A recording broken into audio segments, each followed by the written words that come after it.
Hello everybody and welcome along to a brand new video where today I'm reviewing the week that Doctor Who has finally kicked into gear. Episode 7, it took a while but we finally got a classic. It's Kerblam!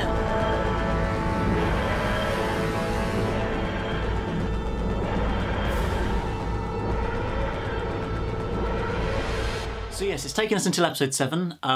We've only got 3 more episodes to go, but we finally have had what I at least would class, and I think a lot of the Doctor Who fandom have classed as a proper classic Doctor Who story, a proper nice sci-fi Doctor Who, and just really good as well. But why was it any good? And well, I think there's so many different things that just sort of pulled all together in this episode to really make it such a strong one this week. There was a very strong plot, which is what we don't have a lot of in this series. We've had a great villain, sort of in a way, which we haven't had very much of either in this series. And I think sort of there was enough good characters in this story as well, just to sort of complete the package. And it just overall had a sort of really nice feel to the episode. Right from the off, this episode had some great moments in it. Right away from when we had the Fez and the Doctor getting that, and obviously calling back to the 11th Doctor was a fantastic little moment. A sort of a great way to set up the story and kind of help us get straight into what Kerblam is. But also a lovely classic reference to a sort of previous Doctor, which I thought was fantastic as well. So that was really effectively done within the story, not just being a pointless reference, but it actually made the story go forward as well, which I thought was a really nice way to start it in a kind of light-hearted, enjoyable and nice referential way. And I think for this episode it was quite a cool idea to sort of explore this kind of outer space kind of post office almost, and sort of dispatch place where you send off all your parcels from. I thought was a really kind of, although it's not necessarily I guess in theory the most exciting idea in the world, it's kind of never been explored really in Doctor Who before, and I thought was really effectively done here, just kind of making it, and the whole sort of political side of it about having to have 10% of humans and everything, and just giving that slight sort of, that real kind of like, that's a thing that could actually happen in the future, that the robots take over and all that, and that we are sort of having to kind of force our way back in to be able to get work in the future. So I thought that was quite a nice kind of concept put alongside this massive kind of warehouse where lots of parcels are dispatched from. I thought it was, yeah, that was just a fantastic sort of idea to start from. Of course, alongside that you had these sort of rather creepy robots, the Kerblam man, as Jodie or the Doctor called them, and they certainly looked like just that kind of unnervingly creepy because they were so happy and obviously emotionless because of those kind of painted face on them. It kind of, in some ways, reminded me of the Smilers from The Beast Below, just kind of that similar kind of sort of style of robot that sort of has a weird facial expression but doesn't move, that sort of unnerving smile that they have. I thought was really quite creepy, even though obviously ultimately they weren't the villains at all, they were just being used, but I thought it was quite sort of creepy the way that they were always just there lurking and kind of in like those really sort of joking, funnily polite ways, kind of like, why don't you get on and do some more work for us, when they actually just want to tell them off. It's quite sort of a few funny moments with them as characters, but also some really sinister moments as well. So I thought they were really effective, for a robot at least, they were really effective in this story. And this episode also had a lot of good side characters as well, with Judy Maddox, played by Julie Hedgeman-Housh, was a really kind of a good, what you almost thought might be the kind of mysterious sort of villain of the story early on, with her kind of towing the party line constantly about the 10% of humans, or organics she kept on saying, because obviously she's so kind of obsessed with the lingo. I thought she was just quite a kind of funny in moments character, but also very much kind of bringing across the sort of ethos of the time in that sense, which I thought was quite effectively done. And then alongside that you had Kira and Charlie, the two lovers, awkward lovers. And of course it turns out that Charlie is the bad guy all along, which certainly threw me. But Kira's just such a kind of nice, lovely, cute, sort of lovable character. And for them to again go and kill her later in the episode was quite something, in a quite graphic way as well. That we see her kind of opening up, sort of hitting the bulb wrap and then the massive explosion was pretty graphic for sort of 7 o'clock on BBC One. And sort of pretty shocked some younger viewers, I would have thought as well. So she was just such a lovely, warm and likeable character earlier on, though, kind of so just kind of cute and in her own world, and just so easily lovable, as I say. And so it's kind of obviously teeing it up to make it even more painful when she does get killed later in the episode as well. And yes, of course, we had Charlie, who turned out to be the villain, which yes, I really wasn't quite expecting to be honest. Even though when you look back at it now, you're kind of like, this is obvious. There's only about 4 main characters, so surely it's got to be, well, one of them, probably him. But at the time, I think I was kind of almost thinking, is some other person going to sort of turn up at the end who's the actual villain of the story or something like that? Some alien or something like that. And no, it's just some sort of human bloke who's got a bit mad at politics and stuff and wants jobs for everybody, and therefore is going to use the robots to kill 1 million people because that'll make an impact and make a difference, and they'll have to shut the warehouse down and blame the robots and all that. So it's a little bit of sort of crazy political statementy kind of villain that you've got. But he certainly kind of is very effectively portrayed in the episode, where although you look back and you think, oh yeah, surely that's obvious now, kind of at the time I really was thrown by that, and that was a genuine surprise.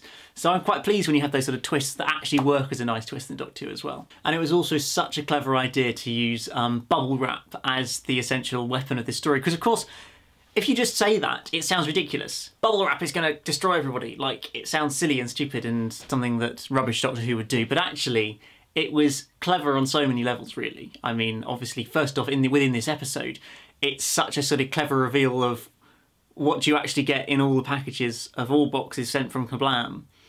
You get bubble wrap, and it was just like, oh my days, it's another brilliant twist. This episode really kind of nailed it with a couple of twists at the end of the episode, I thought, which is so effectively done. And it's such a realistic thing, because I love popping bubble wrap. Everybody loves popping bubble wrap. Everybody's done it at some point in their life, I am sure. And so it's such an effective sort of bomb to be able to have, and then it's not going to get detected or noticed. It just suddenly, bam, you're dead. So I thought that was really nicely done, and of course, as people have noted on Twitter, the sort of back references to like the Ark in Space and things like that, where we have bubble wrap monsters and now bubble wrap is the monster. I thought it was just quite a nice, yes, maybe unintentional, maybe intentional, I'm not quite sure. Clearly the guy who wrote it, Pete McTighe, I think his name is, who's written his first ever episode of Doctor Who, and hats off to him, he's nailed it first time out. Like, this is sort of Jamie Mathias and Mummy on the Orient Express, I think, is a good comparison in terms of a new writer for Doctor Who absolutely getting it right first time, just knowing how to write a brilliant story episode of Doctor Who. And Chris Chibnall, if you know anything about show running, get him back, get him next year. We want him back for another episode because he is fantastic. But you can also clearly see he's a very, very big Doctor Who fan. Of course, the Fez scene at the start, chucking in the reference to Unicorn and the Wasp. So it's entirely possible that the bubble wrap was actually intentional, but it's more likely that probably it just kind of was a nice kind of coincidence in that regard. One of the other things to mention was, of course, Lee Mack was also in this episode, fairly briefly, but he was also in it, the comedian, who I'm not sort of a massive, not a dislike, but I've just never really seen him sort of doing comedy very much, so I'm not sort of massively a fan or not a fan of him. And he did a reasonably good job. He's had obviously a fairly short role in this episode as Dan, quite a kind of nice, fairly likeable character really. But he kind of, yes, gets killed off fairly quickly, so clearly Lee Mack didn't have many days to sort of be able to put aside to come and film this, so they had to write him into a fairly short part, and it was essentially a cameo, as close as you're going to get to a cameo, but from, yeah, I guess for some people a fairly famous comedian. And overall I just thought this was a very kind of well-written, very kind of clever story, where it really engaged you throughout, as you really weren't quite sure exactly what's going on. Of course, you had the twist with it actually being the system sending that message saying help me, and not one of them sort of staff, which was yes another fantastic twist in this episode, which I personally didn't quite get. Maybe I'm just stupid, I don't know, and I just should be paying more attention, therefore would understand things quicker. But to me that was another nice little twist there, that actually the robots have realised it and they're trying to sort of contact somebody, well the Doctor in this case, to be able to save them because they know something bad is happening. And I just thought that was another really clever idea slotted into there as well, alongside all these other clever, brilliant ways to sort of close out the episode as well. It was just so fantastically put together like that. As always, really, it goes without saying, the TARDIS team were really, really good in this episode. Jodie was fantastic as usual. She sort of had some, I really enjoyed her kind of sort of warring against Charlie at the end of the episode, trying to kind of talk him out of it and everything, and I thought that was gave her a nice moment to sort of shine a little bit more, and was quite nice and effectively done through there. And just sort of her having the fun with the Fez early in the episode, and then them blagging their way into the warehouse as well. And that moment with Mr. Slade, I think his name was, where she's just kind of standing up for Kira and being like, don't talk to your staff like that.